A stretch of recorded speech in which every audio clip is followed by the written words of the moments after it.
12 races down in 2025, 4 to go, a championship on the line. Welcome along to the Hankook Berlin E-Prix. The top 10 looks like this. Taylor Barnard's got his debut points here last season. He'll be looking to add to his 3 podiums in season 11. Verline, a 3-place penalty for him for a collision in FP1 with his teammates. He is 69 points behind Oliver Rowland in the championship. Ticktum scored points here only once before in Berlin. Next up is Jean-Eric Verne. He won here back in 2020. And Antonio Felix da Costa won the title here in the same year as well. He'll be hoping to add to the strong tally this afternoon. Maximilian Günther, P5 on the grid. And in 4th position, Jake Hughes. That's Maserati's second top 4 start of 2025. Oliver Rowland must finish second or better to be crowned the world champion here this afternoon. Robin Freins gets his second consecutive front row start at Tempelhof when he was second on the grid for Abt Cupra back in 2023. And Mitch Evans, his first pole since London 24, his 10th career pole. He's aiming for his first point since Sao Paulo 2024, where of course he took victory.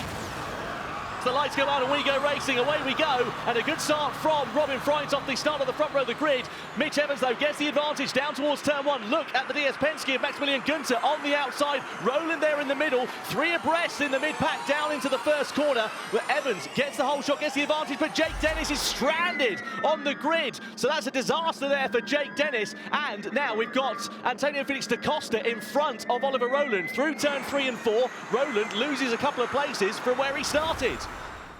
As we can see, yeah, he's waving his hands before the lights have even gone off. What a shame for the Season 9 world champion.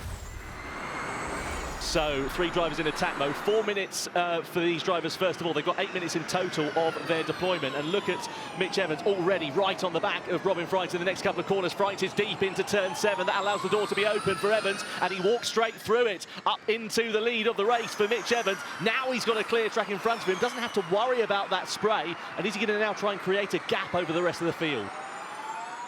Freins chops over on Günther there. That's going to compromise his line on the exit, allow the DS Penske driver potentially an opportunity, but slots back in behind the Envision into turn 3 and 4. But on the exit of the corner, 4-wheel drive and 350 kilowatts of power is no match for Robin Freins as Günther goes sailing on through and into 3rd position. Does Verline have a sneak up the inside? He's going to look. The door's going to be shut there, but it's opening again on the exit of the corner. Side by side they go, and Verline now goes up into 4th place. So Freins loses 2 positions in the space of a couple of corners.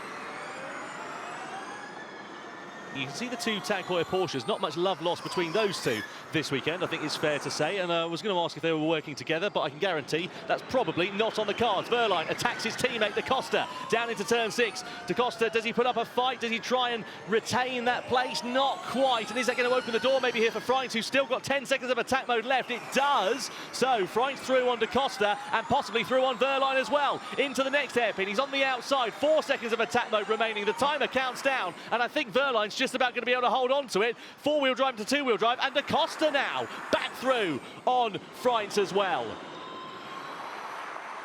Evans boxes then from the race lead on lap 24 out of 39. Verline also follows him in there as well. So exactly what we were expecting to see.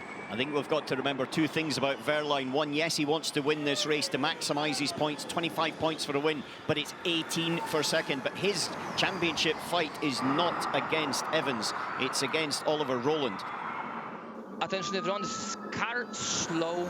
Oh, suspension damage. So Beckman's into the wall then. That's it, safety car, definitely. Yeah. So safety car will come out, and that is going to ruin the likes of Freins' charge to attack, because he will now not be able to use the extra power and all-wheel drive to get in front of the 2 DS Penskes. I think we're going to see what happened here with David Beckman as we've got a car go deep.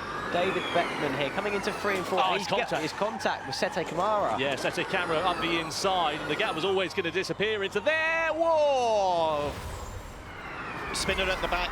There's a couple of people spun. Car 23. Oh, is it Rowland? It's Oliver Rowland, the championship leader, who spun down at turn 6. Oh, the boy from Barnsley, the championship will not be decided then here this afternoon. The yellow flag is out. It goes away as the track is cleared. And is he out of the race? Has he got damage? He does. Let's have a look. He's going to be in the mid-pack then here. And Drugovic there on the outside. Oh, it wasn't Drugovic he came together with. It was Van Dorn. that was the contact. Kind of looks a little bit more like Roland there, sticking it down the inside on that particular one that we saw. Right front suspension damage. Added laps 2. 2 added laps then, so it becomes a 39 to a 41 lapper. What's the gap between Evans and Verline? Verline's got a minute and 20 of attack mode then remaining, but 4.4 seconds the deficit. Barnard's just come to the end of it, and he's got Mortara and Da Costa all over his gearbox. So can those two drivers take profit? They can. Mortara's now up into P3. Barnard's down to 4th, and Da Costa goes through on the Briton as well. We look at Tommaso Volpe also inside the Nissan garage. What an unfortunate race it has proven to be for that team. Look at the gap though between the top two, Evans and Verline. Verline though is coming to the end of that second and final attack mode deployment. It's close, but he's not close enough to launch an attack at the moment.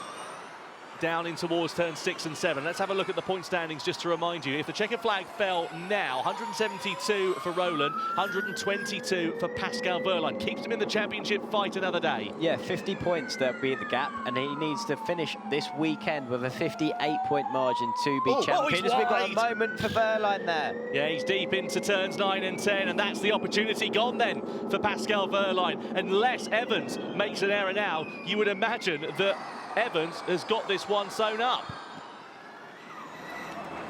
There is Oliver Rowland, and a case of what might have been for the boy from Barnsley on the precipice of greatness, and it has not worked out at all. We come, though, into the final sector.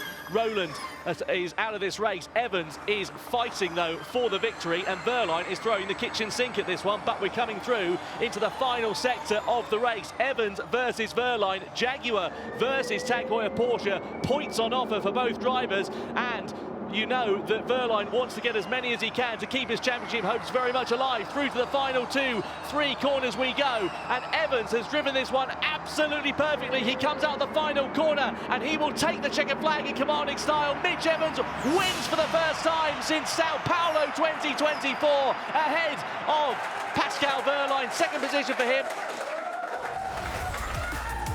Well, what a round 13 we've had here in Berlin. Mitch Evans takes his first victory since Sao Paulo last year, with Pascal Verline keeping his championship hopes alive in second place. Eder Mortara promoted up to third, courtesy of the 5-second penalty for Antonio Felix da Costa after he had contact with Jake Hughes in the closing stages, and a great top 5 also for Nick Cassidy in the second Jaguar TCS racing car. He came through from 21st on the grid.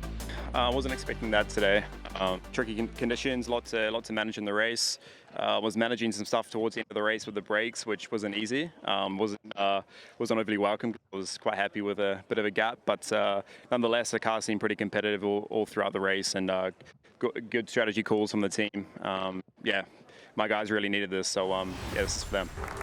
Sheer delight for the Kiwi as he holds it aloft in front of the adoring crowd here in Berlin. Mitch Evans is a winner once again.